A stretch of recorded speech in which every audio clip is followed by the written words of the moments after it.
Prynawn da, galwaf Cynulliad Cenedlaethol Cymru I drefn. Item 1, cwestiynau I Prif Weinidog. And question 1 is William Powell. Diolch, Llywydd. Will the First Minister please make a statement on the Welsh Government's commitment to promoting the Welsh heritage sector? Yes, the programme for government, and in particular our historic environment strategy, outline our commitment to support and promote the Welsh heritage sector at home and abroad. I'd like to thank the First Minister very much for that answer. As colleagues around the Chamber will be aware, we are once again approaching the commemoration of the assassination of Llywelyn ap Gruffydd, Ein Llw Olaf, in the village of Kilmary in my region on the 11th of December 1282. As you may know, the standing stone and memorial is within the stewardship of Powys County Council, which has undertaken a range of health and safety works in recent times. However, there is a need for some enhanced signage on the A483 and other interpretation works. First Minister, will you consider directing CADW to working in partnership with Powys County Council and the Kilmary Community Council to bringing forward these works befitting a memorial of national significance?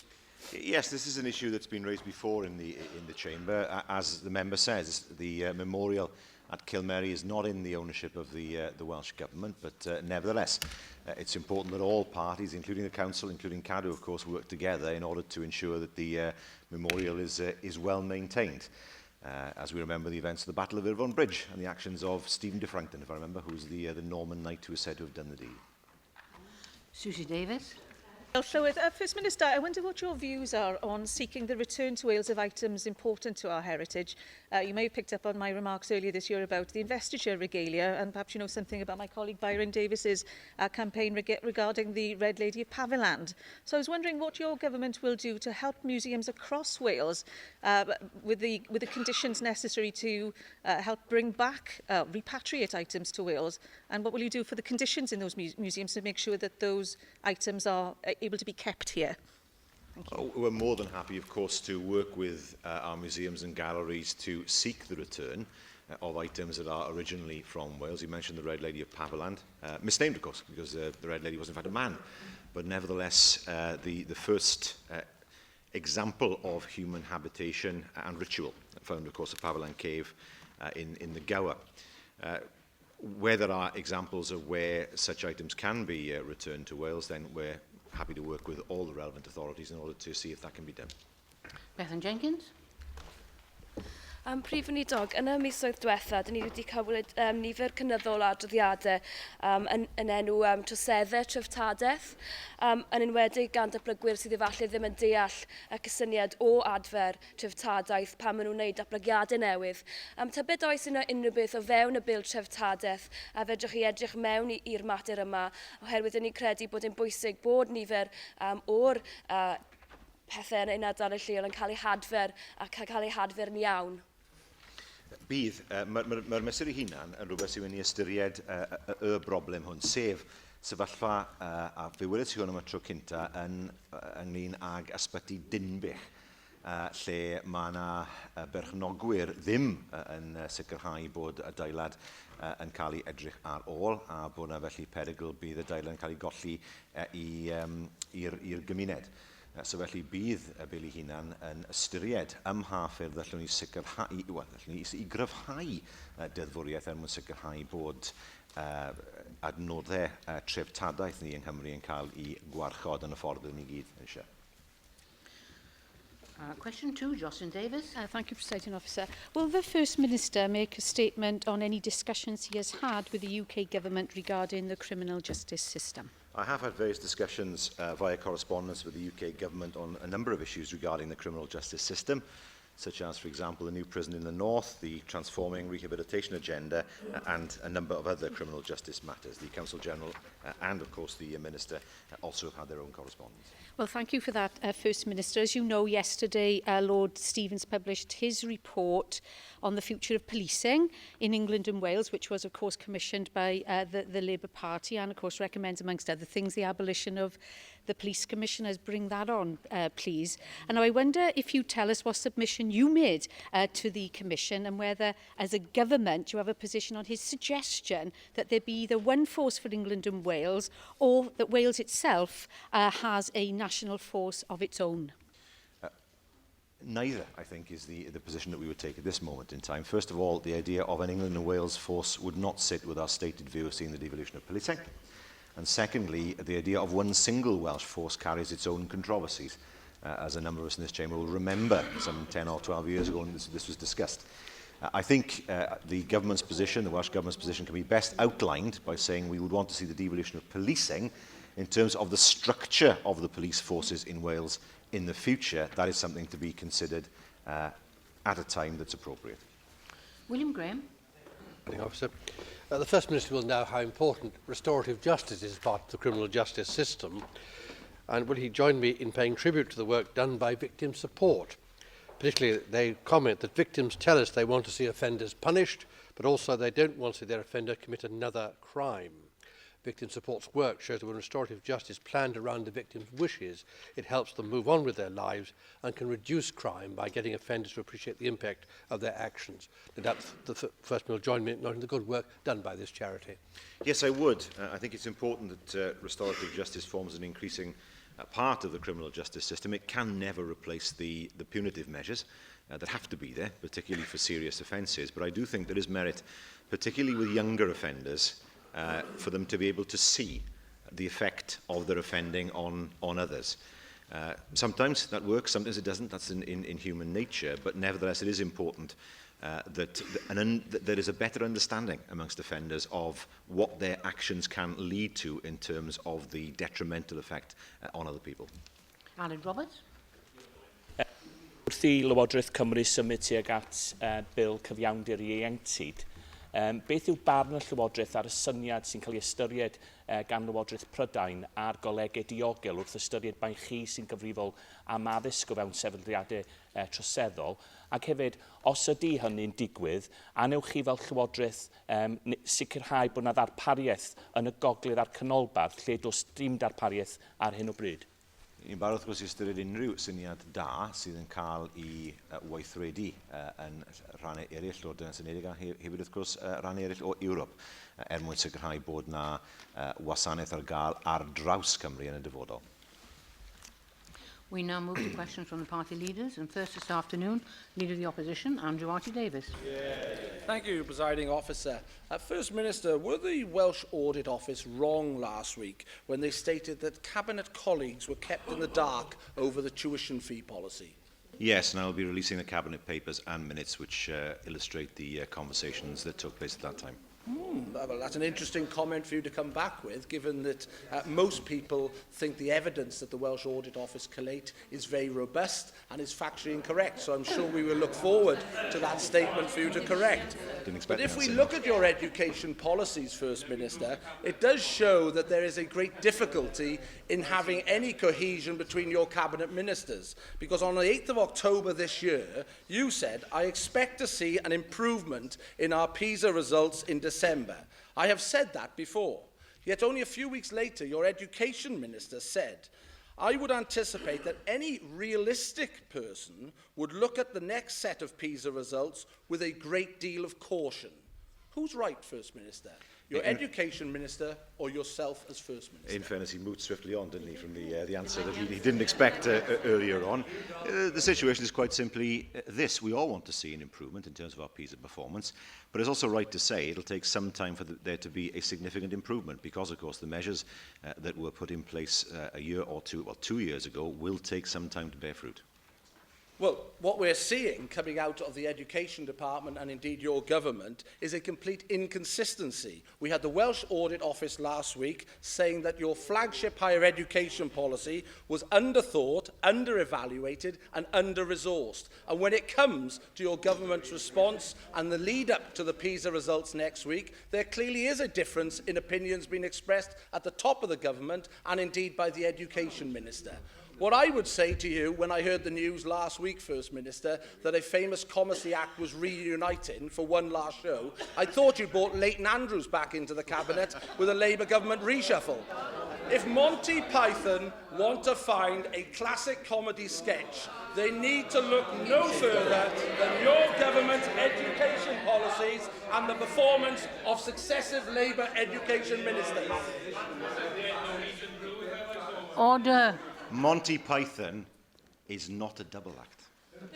There are several. I don't even know that, actually. I know he's a bit younger than me, I know that, but I just about remember them, of course. And I think comedy's not his strong point. He labours it a little bit too much. But the reality is this. He can see the Cabinet Papers and Minutes when they are published. And let's compare education policy. We know that his party wants to treble tuition fees for students. We know that. You know, that's one thing. They've never hidden their light under a bushel on that one. We take the view that education should be affordable. He doesn't. That's the difference between us, between a party of social justice and a party that believes entirely in the market. And let's think again about the policies he wants to put in place. A 12% cut in education funding. A fifth of teachers losing their jobs. These are the things that he doesn't want to trumpet. The reality is we have invested in education. We've invested in higher education, we've invested in teachers, we are investing in children, and these are all investments that his party would withdraw. We now move to questions from the Leader of the Welsh Liberal Democrats, Kirsty Williams. Thank you, Presiding Officer. Actually, First Minister, what others might think, there is nothing comedic about Wales's PISA figures.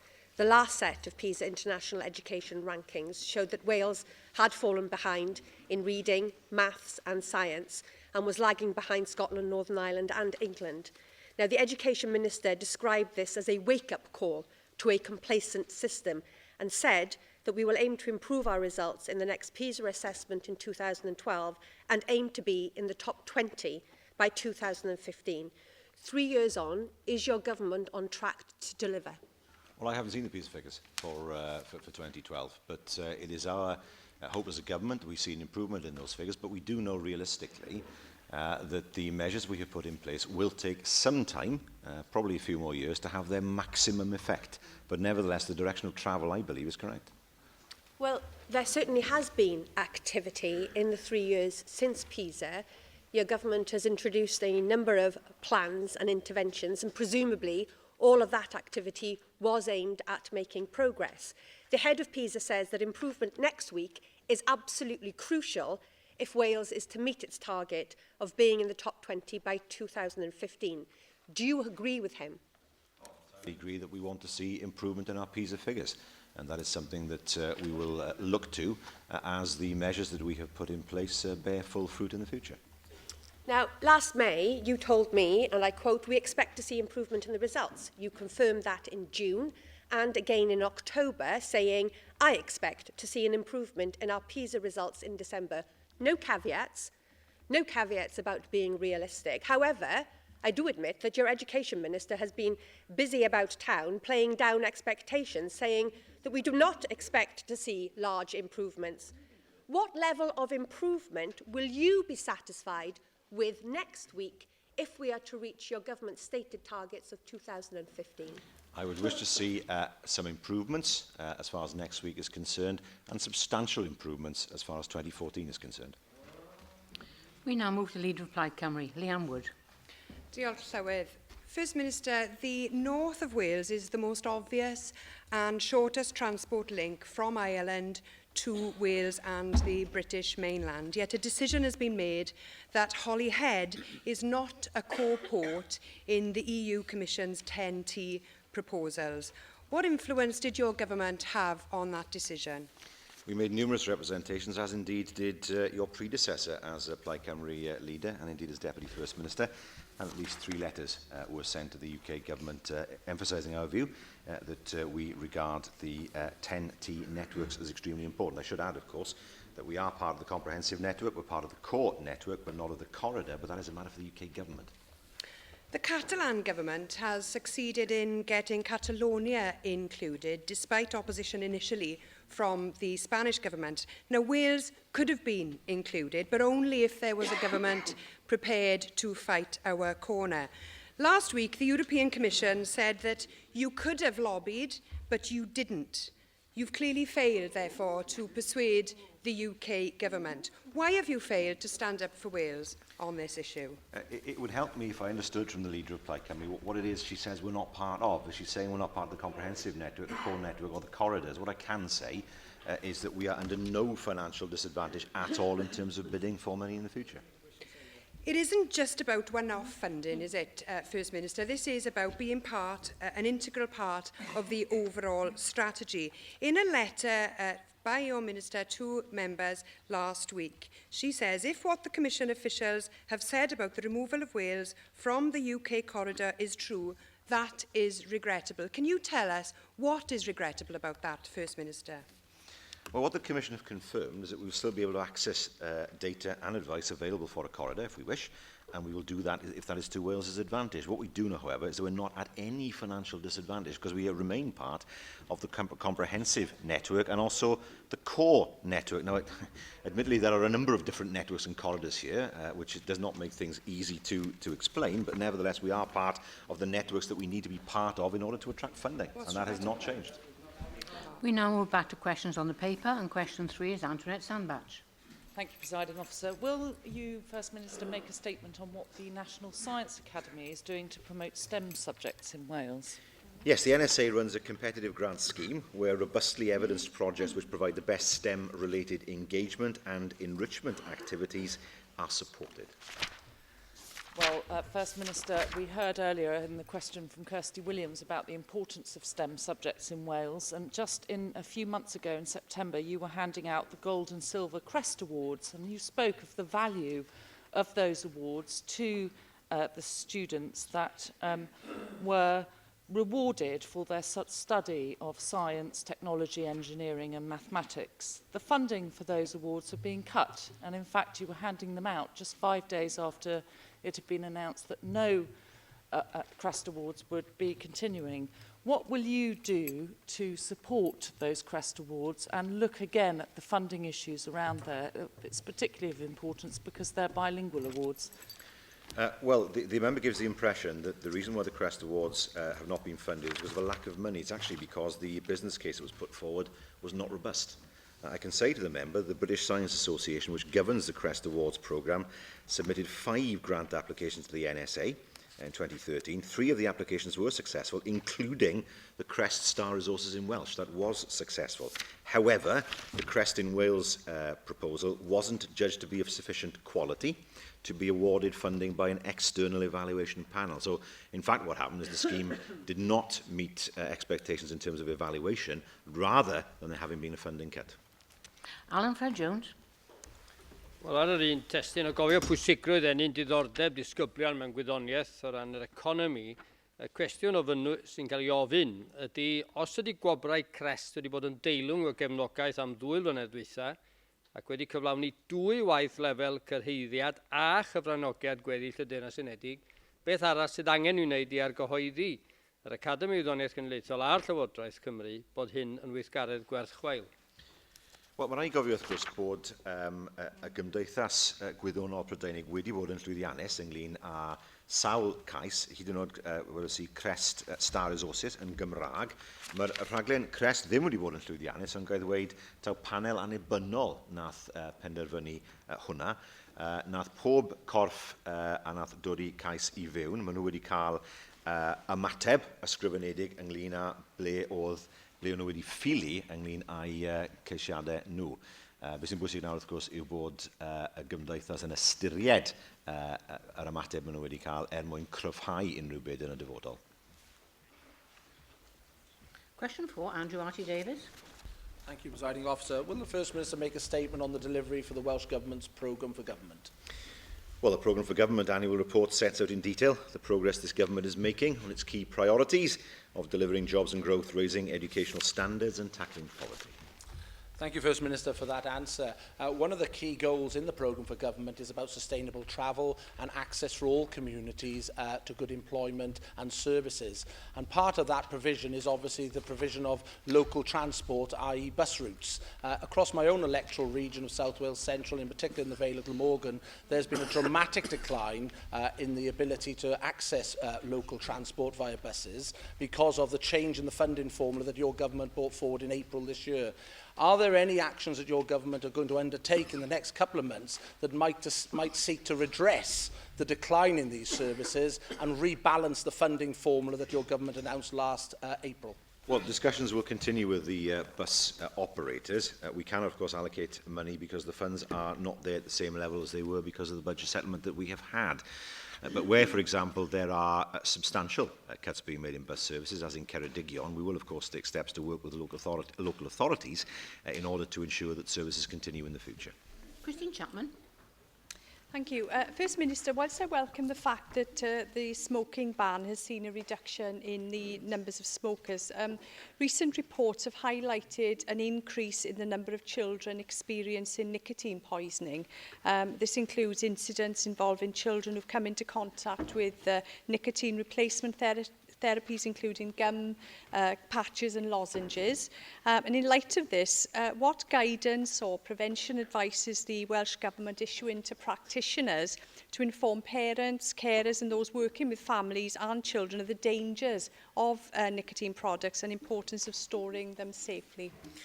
Yes, children in Wales, in collaboration with Public Health Wales, have produced an information sheet for parents, carers and those working with families and children.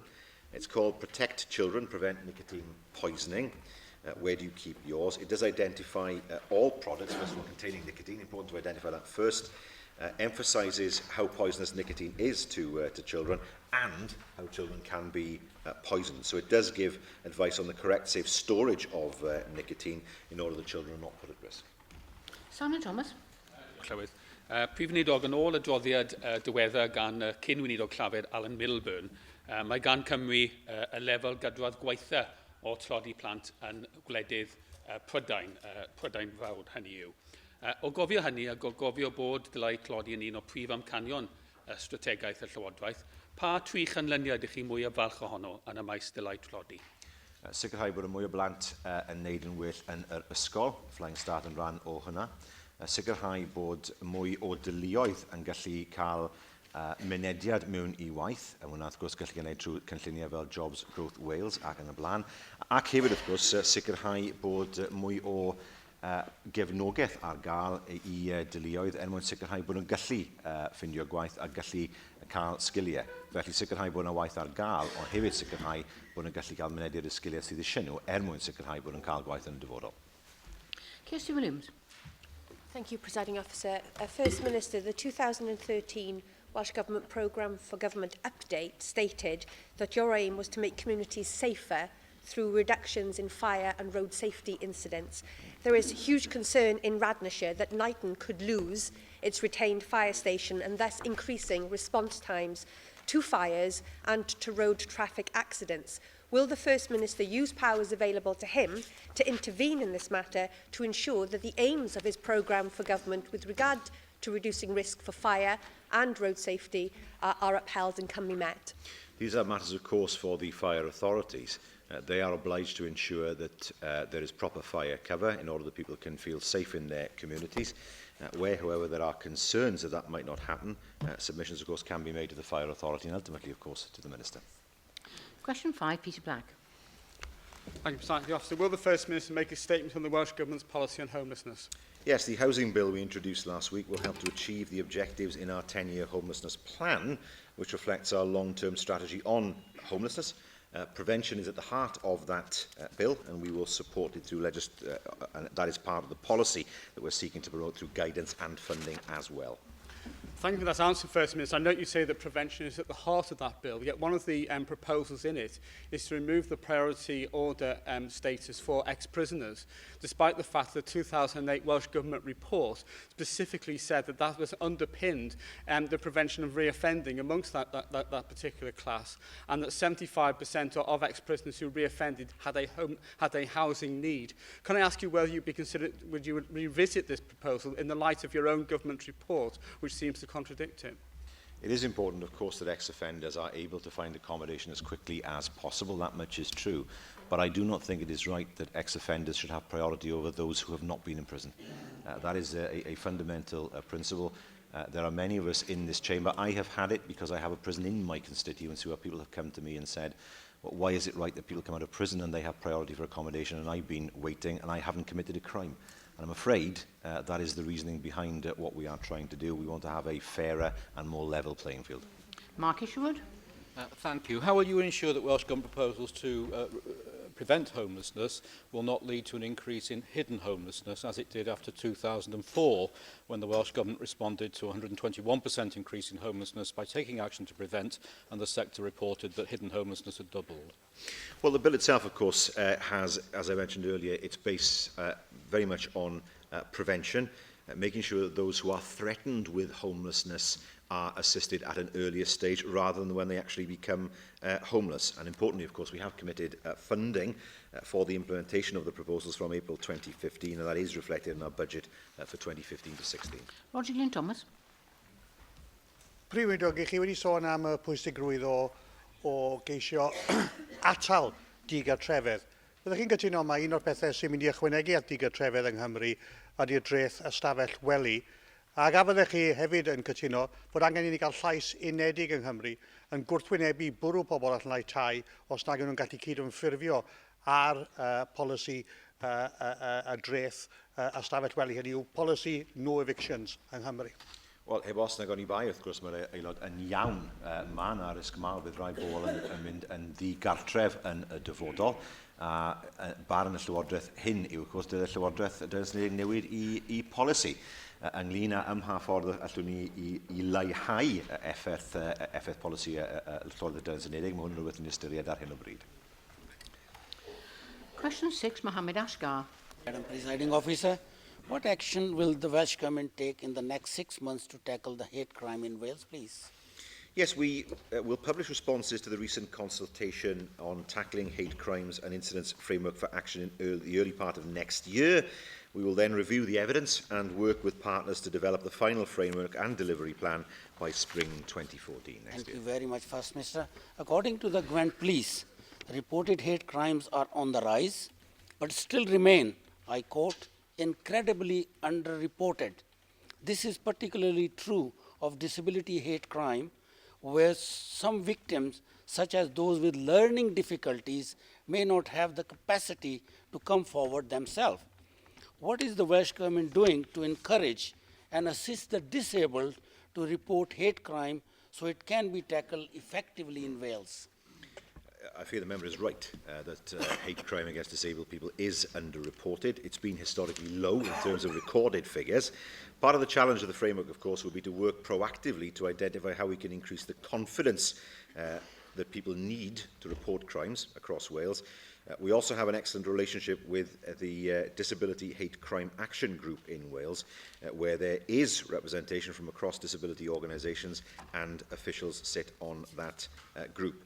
Using the resources, of course, and expertise of that group, we hope, of course, to inform the framework and make it easier in terms of people's confidence to report hate crimes against disabled people in the future. Anne Jones. Presiding Officer, First Minister, putting equality at the centre of government is important to tackling hate crime, and it's something that this government in Cardiff Bay does very well. However, a group of Conservative MPs, which includes the former AM Alan Cairns, calling themselves the Free Enterprise Group, are now calling for the UK Government's Equality Office to be abolished, calling it counterproductive and a source of unnecessary and burdensome regulation. First Minister, will you join with me and call on the UK Government to publicly state that it has no desire whatsoever to wind up the Government Equalities Office? And will you also give an update onto Chamber on how the Welsh Government is putting equality at the heart of all its policies? Well, I cannot see how making society less fair is an advance as far as society as a whole is concerned. I certainly would support the member's call for the UK Government to make its position clear, and I very much regret that a group of Conservative MPs, including a former member of this chamber, has taken the view that equality is something that can be dispensed with. That takes us back to the days before 1970 with the Equal Pay Act. I can say that equality and inclusion is at the heart of Welsh Government and is reflected within, of course, our founding legislation, as well as being woven throughout our programme for government. Lindsay Whittle. First Minister, I know from a previous occupation that many incidents of hate crime occurs amongst tenants in social housing where victims are bullied in their own homes. I asked you on the 20th of November 2012 what extent the Welsh Government was engaging with social landlords to address the problem. You replied most positively that you were. Are you able to now report back on any successes in these statistics, please? Well, in terms of the statistics themselves, I'll ask the Minister to write to you. But what I can say is that we have worked very closely indeed with those who are vulnerable, particularly social tenants, in order to reduce the amount of hate crime. But I will, as I said, ask the Minister to write to you with further detail. Rebecca Evans. First Minister, last week I was pleased to support Stonewall Cymru's campaign to stamp out the misuse of the word gay as an insult. And at the same time, Bernardo's Cymru showed that 60% of children have heard bullying based on sexuality. So how is the Welsh Government ensuring that schools implement robust anti-bullying policies? Exceptionally important. I've heard it amongst children. They will throw the word around almost freely without thinking about the consequences. It is important, of course, that we make sure that we reassert our view that this is totally unacceptable. I do welcome Stonewall Cymru's campaign. The findings from Bernardo's also show that more than half of children in Wales have witnessed bullying based on disability, sexuality or cultural background. That is both shocking and unacceptable. We have asked Estyn, as part of its current remit, to carry out a thematic survey looking at the effectiveness of action taken by schools to address bullying on the grounds of protected characteristics, including sexual orientation, and findings from that survey are expected to arrive in the summer of next year. Question 7, Mike Hedges. Thank you, Presiding Officer. Will the First Minister make a statement on the importance of integrated transport systems in city-region models? Yes, better integrated transport connectivity can have, of course, a transformational impact upon businesses, people and communities across city regions. Now, the city region boards will consider transport connectivity in their priorities for the city regions themselves. Thank you, First Minister. For those with cars, the Swansea City region, including the Upper Swansea Valley, exists. For those relying on public transport, even relatively short journeys can be very difficult. Will the integration of rail and bus within the Swansea City region be seen as a priority? I think it has to be. Rail and bus integration should be a priority across Wales. Swansea is not, as the member knows, as well served as Cardiff in terms of its railway lines, probably because it had, depending on how you count it, 4 or 5 different railway stations at any moment in time. Now, of course, just the one. Its railway system wasn't integrated in the same way as Cardiff's was, and as a result, the network was lost. But the member is entirely right. We have, for example, the Swansea Valley, a substantially populated valley, without a railway line in it. It hasn't been there since, I believe, 1958, when the last passenger train ran down from Brynaman East Station, because Brynaman did have 2 stations at one time, down to Swansea St Thomas Station. Important then, of course, that buses are properly integrated with trains coming in, not just to Swansea's High Street Station, but to Gowerton, and also, of course, for some parts of that valley beneath. Byron Davis. First Minister, there's great support, going on your last answer, there's great support in South Wales for the Metro project, but I want to add a note of disappointment on behalf of Swansea, really. The current model sees Swansea as a terminal rather than an essential hub. There are, however, ambitious plans afoot out there, such as the Swansea 9 Lines project, led by Amman Valley Rail Group, who have plans to open old lines and create new lines throughout Swansea and the Swansea Valley area. Will you commit to producing the same transport vision for the Swansea Bay region and give the same priority as the Cardiff region seems to attract from your government? Well, I mean, the suggestion that Swansea is losing out, it would be untrue. I mean, the reality is that the current passenger rail network is very much centred on Cardiff. Swansea does not have the same advantage. Nevertheless, I'm aware of the 9 Lines project. Of course, the Amman Valley Railway is used at the moment, but it's a mineral line bringing coal down from the East Pit. They also have plans, of course, to reopen the extension that was once there to the old Abernant Colliery. Now, they will need, of course, to put forward their business plan in terms of how the railway, which I think has a 20-mile-an-hour limit on it at the moment, can be upgraded for passenger working in the future. But nevertheless, any proposals, I'm sure, will be fully considered by the City Region Board in order to make sure that existing rail networks can be integrated into the passenger network in the future. David Ellis-Thomas. Ar ei ymweliad diweddar a Chairedin i geisio dylanwadu ar ganlyniad referendwm yno, a gafodd y Prif Weinidog gyfle i astudio'r system dram hynod o ddrydfawr yn y ddinas honno. Ac oni all o roi sicrwydd i'r siambr hon y bydd yr opsiynau fydd yn cael ei datblygu yng Nghymru yn debycach o lawer i'r rheilffyrdd ysgafn sydd yn rhatach ac yn boblogaidd iawn ar draws Ewrop. Wel, wrth gwrs, mae hanes y system tram yn Nghaeredin ddim wedi bod heb i problemau. Ni'n gwybod hynny. Ar un adeg, oedd na dram o un ochr o Princess Street i'r llall a braidd ddim arall. Ond fes i sylwi, pan nes i o'r maes awyr, bod na gosfeidd ar gael lle oedd y system tram yn cael ei ddatblygu.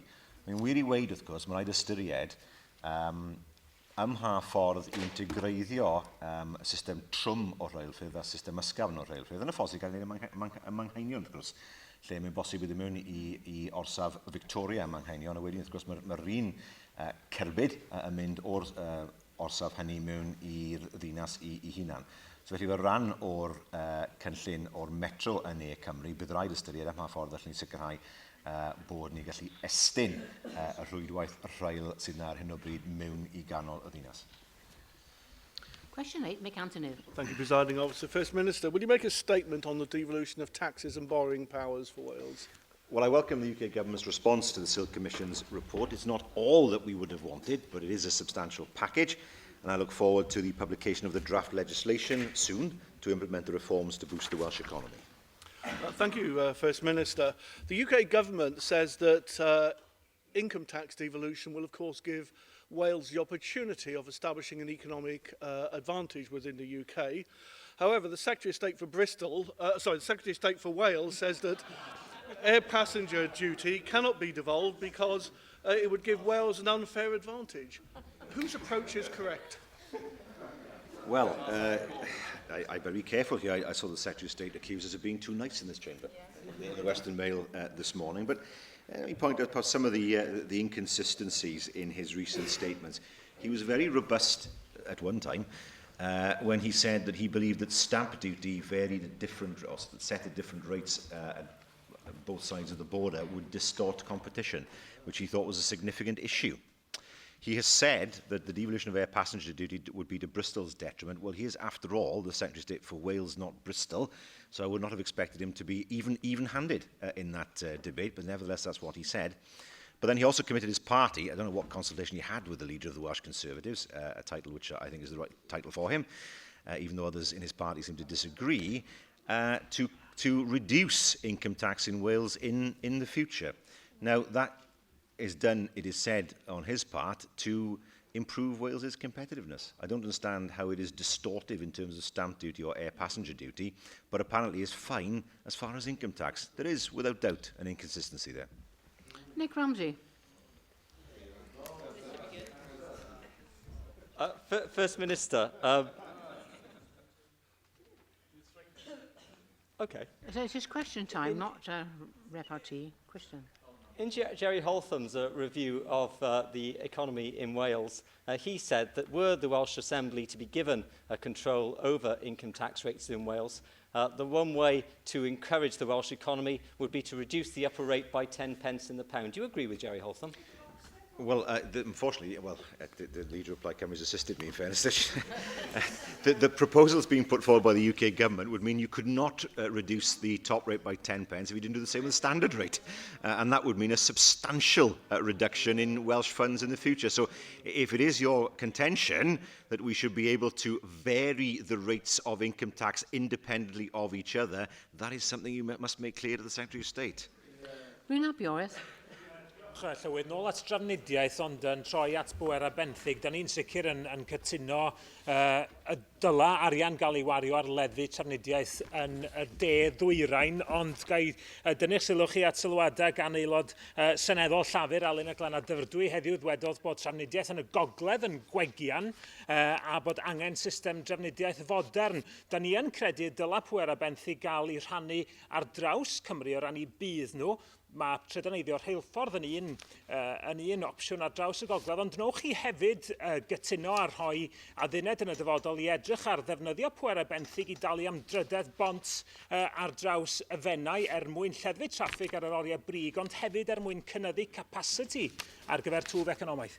Wel, mae'r aelod yn iawn i ddweud dyle pwerau benthyg ddim bod o fydd i un rhan o Gymru. Wedi bod yn ofalus iawn i ddweud hwnna yn fy ymateb i sylwadau Llywodraeth y Deyrnas Unedig. Mae un peth, wrth gwrs, allai gael ei ystyried yn y dyfodol yw ymha ffordd allwn ni sicrhau bod traffig yn croesi'r fennau mewn ffordd sy'n rwyddach na nawr. Un ffordd o wneud hynny, falle, yw trydydd bont.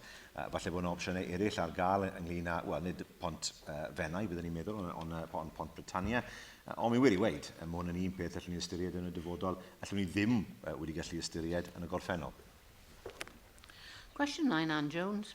First Minister, provide an update on ongoing work to eradicate HIV/AIDS in Wales, please. Well, we have a sexual health and wellbeing action plan and a national care pathway for people with HIV/AIDS. In addition, Public Health Wales delivers the HIV prevention programme, and there are a number of local prevention initiatives that are undertaken by the local health boards.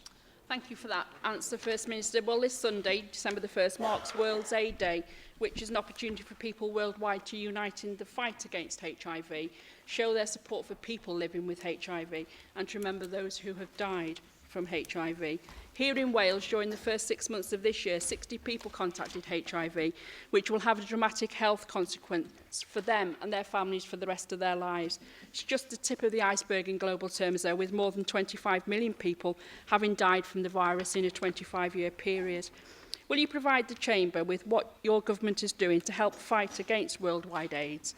And closer to home, what steps are in place to provide accessible and safe sexual health services so vital for detecting HIV?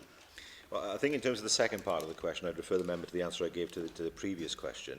But in terms of Wales for Africa, the Wales for Africa Health Links Network does help to deliver the Millennium Development Goals by harnessing the expertise and commitment that exists within the NHS in Wales to support and improve worldwide public health with funding from the Wales for Africa programme. And for the past 3 years, a grant scheme has been available. For example, many Wales for Africa Health Links are working on HIV/AIDS interventions as part of what they do. One example I can give the members, Cardiff University's link with the University of Sierra Leone, which delivers community health projects to give people access to information and community understanding of preventable public health risks, including HIV/AIDS. Darren Miller. Thank you, Presiding Officer. First Minister, the prevalence of HIV infection is higher in prison populations than it is in the general population, and you'll be aware that the NHS in Wales is responsible for healthcare in Welsh prisons. What action is the Welsh Government taking to improve sexual health within the prison population? Well, as in the answer I gave to the member previously, we are publishing we have published rather the pathway. We are, of course, looking at the prevention programme, which helps, of course, to raise awareness in terms of HIV. And, of course, we have the Sexual Health and Wellbeing Action Plan, which will be there to support all in the population, including those, of course, in the prison population. Question 10, Susie Davis. Llywydd, does the Welsh Government plan to review its renewable energy policies and targets to take account of emerging technologies? Well, our aim is to achieve a low-carbon economy while ensuring that in transition we deliver economic benefits and jobs. It's that principle rather than a commitment to any particular technology which drives our energy policy, although, of course, we always look to see how we can develop emerging technologies in Wales in the future. Oh, well, thank you for that answer, First Minister. As you probably know, most of my region falls within strategic search areas E and F, which on the back of your rather determined policy regarding onshore wind farms. But one of the disadvantages of wind is its unpredictability. Energy produced at times when it's not needed can't easily be stored, even though it's possible to convert it to water pressure, which is itself a form of energy capture for later use. Will your government consider requiring planning applications to include a statement from developers saying how they intend to prevent energy loss at times of high production but low demand? Well, that's a matter for the UK government in terms of the grid rather than for us. I mean, in terms of energy policy, we need to have large power stations, and there is, to my mind, no alternative to nuclear in that regard. It's not possible to move back to the days, even if we wanted to have coal power stations, because there is no coal in a sufficient amount to actually fire those power stations, leaving aside the important and not irrelevant point of their carbon footprint. The reality is, if we want energy security in the UK, we have to harness renewable energy, and we have to harness wind. And it's with very much regret that I saw today that the Atlantic Array is not going to be proceeded with, not, I believe, because of the reasons given, technical problems, but because the UK energy market is so shambolic at the moment. There is no direction. No one knows what the market will look like in the future. And there is a serious danger that unless things change between now and 2017, the lights are going to start going off. It's about time the Tory Lib Dem coalition in London give us some idea of what the direction of travel as far as energy will be in the future. That has yet to be done because of internal arguments within the coalition itself, but the people of Britain deserve better. Lle Griffiths. Diolch Llywydd. I chi felly'n cytuno a fi, dwi'n gwybod, achos mi ddech chi bleidleisio blaid yn wythnos diwetha, bod i yn angenrheidiol felly ddatganoli cyfrifoldeb am ynni i Gymru oherwydd yr anrefn llwyr sydd yn bodoli o fewn polisi yn ei Llywodraeth y Deyrnas Unedig. Ac oni diwi yn biti mawr na nath aelodau seneddol llafur gefnogi hynny yn San Steffan pan gawson nhw'r cyfle. Wel, dyma chi'n wahanol, wrth gwrs. Beth ni wedi gweud yw bod ni moyn sicrhau bod ni'n cael pwerau ar amser ni lan i limit, ond dwi'n gweld pam dyl limit fod yna nawr, yn rhaid fi weid. Hwn yw polisi ni fel plaid, ni moyn sicrhau bod pwerau gyda ni dros ynni, ond beth wna'n ystyried, wrth gwrs, bydde pwerau hynny ddim yn estyn dros o'r farchnad ei hunan, achos wrth gwrs mae'r farchnad yn farchnad Prydeinig ynglyn â'r ynys, sef ynys Prydain Fawr. So, bydde fe'n bosib wrth gwrs i sicrhau bod ni'n gallu greu ffyrdd o greu ynni yn y dyfodol, ond hwnna ddim yn meddwl bydde rhyw fath o reolaeth gyda ni dros y farchnad. Yna pam wrth gwrs mi'n bwysig bod Llywodraeth y Deyrnas Unedig yn dangos ffordd clir ymlaen ynglyn â'r farchnad. Thank you, First Minister.